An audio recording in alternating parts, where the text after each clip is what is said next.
A depressão é muito diferente de uma tristeza esporádica, né? Ou de uma preguiça. Por quê? Porque na depressão, além de ser algo constante, é uma coisa que mexe com a sua energia, motivação, sono, concentração. Algumas pessoas deixam de tomar banho, escovar os dentes, realizar suas necessidades básicas porque estão em depressão. Seja muito bem-vindo e bem-vinda a mais um Papo Íntimo da MWB, com as maravilhosas médicas da MWB, hoje para conversar sobre esse assunto tão sério e de tanta relevância e cada vez mais comum na nossa geração, que é a depressão e autoestima. E para esse papo eu estou aqui com as minhas amigas Carol e Aline para nos fazerem entender. Primeiramente, Carol, quando eu sei que uma pessoa é considerada depressiva ou ela realmente está numa fase mais preguiçosa, mais desleixada, como que a gente consegue entender esse contexto? Perfeito. É muito importante a gente entender sempre que a depressão é muito diferente de uma tristeza esporádica, né? Ou de uma preguiça. Por quê? Porque na depressão, além de ser algo constante, é uma coisa que mexe com a sua energia, motivação, sono, concentração. A pessoa que antes era super funcional passa a fazer o básico, vivendo no automático, para tentar sobreviver, né? Então a pessoa faz o básico e às vezes nem o básico, né? Ela fica em estado de sobrevivência. De sobrevivência. E muitas vezes nessa de poupar energia, ela não faz a própria cama, não arruma a casa, não consegue mais pentear um cabelo, escovar dente, né? Claro que existem níveis diferentes de depressão, né? Mas muitas vezes essa pessoa é taxada como preguiçosa e na verdade é aí que ela está precisando de mais ajuda. Exatamente. E como que a gente pode, como médicos, intervir, né, de alguma forma ajudar essa pessoa a sair desse estado? Primeiro é importante sempre o acompanhamento psicológico, né? E buscar ajuda sempre com o psiquiatra, né? Quando a gente vê uma quebra de padrão muito forte e que se sustenta por meses, né? A gente precisa buscar ajuda para saber se é uma depressão. Primeiro para diagnosticar se é uma depressão, depois saber se é leve, moderada ou grave, porque cada um dos níveis exige um tipo diferente de tratamento, né? Se vai precisar de medicação, não vai precisar de medicação. Mas claro que sempre ouvir, acolher a paciente, entender o contexto, quais são os traumas, quais são as dores, para que a gente consiga não só tratar de maneira fisiológica, mas também tratar de maneira emocional aquela paciente, né? E como é que você enxerga, Aline, que a dermatologia pode colaborar para tirar esse paciente desse estado depressivo? Então, na verdade, a gente precisa primeiro entender o grau de depressão, né?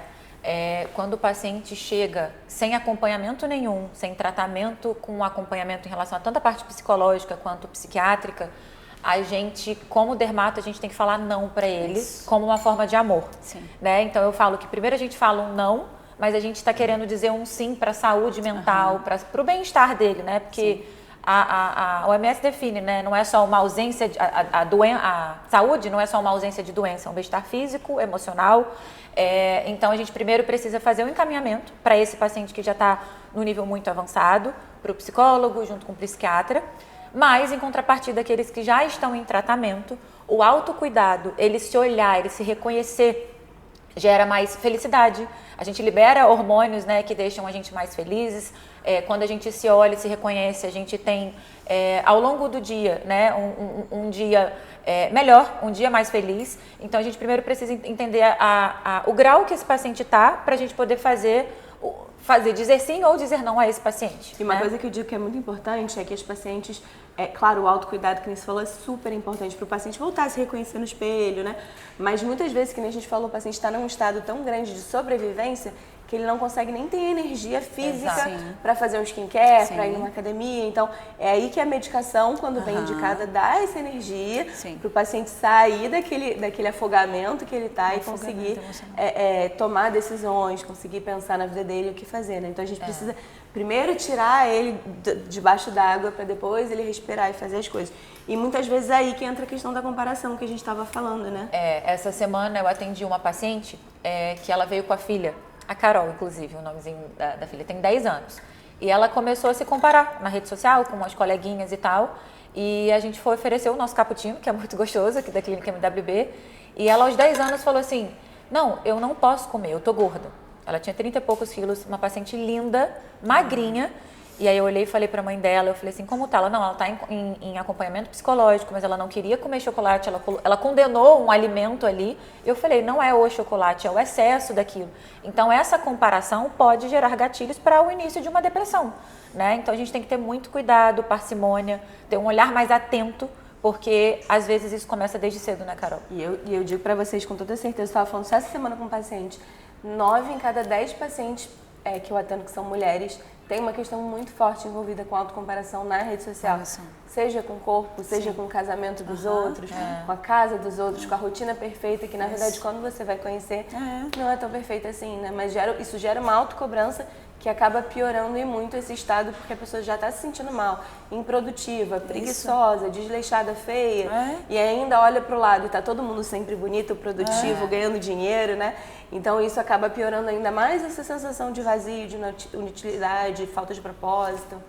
O que a gente tem visto nessa geração, o excesso de exposição de informação, né?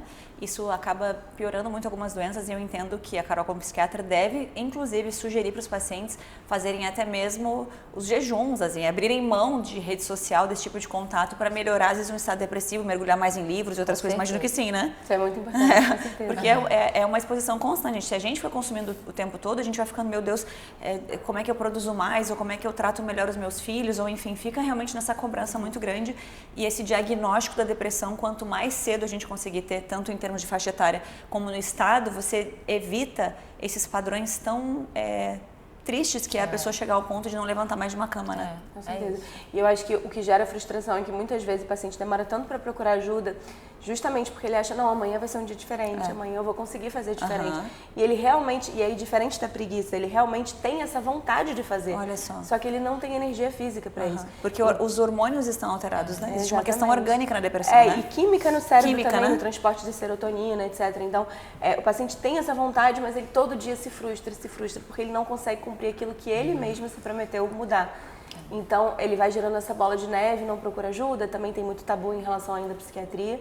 E aí, isso vai piorando, até que chega em níveis realmente mais complexos, né? E aí, a última pergunta que eu quero te fazer antes de finalizar, pra gente ir para o próximo papo existe uma associação genética à depressão? Existe. Na verdade, a gente precisa entender se essa depressão é uma depressão como causa primária, se é secundária algum outro transtorno, por exemplo, se tem uma bipolaridade envolvida, porque tem transtornos que têm mais ou menos influência genética, né? A bipolaridade é uma, por exemplo, né? Então, a depressão da bipolaridade tem muito essa questão genética. Também, né? Isso, Mas... Até para suicídio, tu tem algumas doenças que já têm predisposição a ter outras doenças. Por isso que eu pergunto, né? Se você já tem algum diagnóstico de alguma outra doença que tem predisposição para depressão, é importante você ter um check-up com a psiquiatra de uma forma...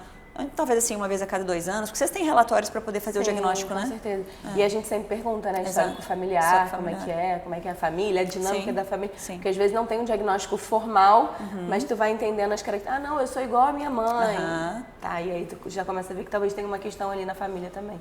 É um tema que a gente também podia ficar horas aqui falando, né, gente? Mas saibam que esse é o grande objetivo da MWB, a gente trazer para vocês medicina com beleza. Então a gente associa todas as questões médicas de saúde mental e emocional com a autoestima, para que você alcance a sua melhor versão. E a gente se encontra no próximo papo.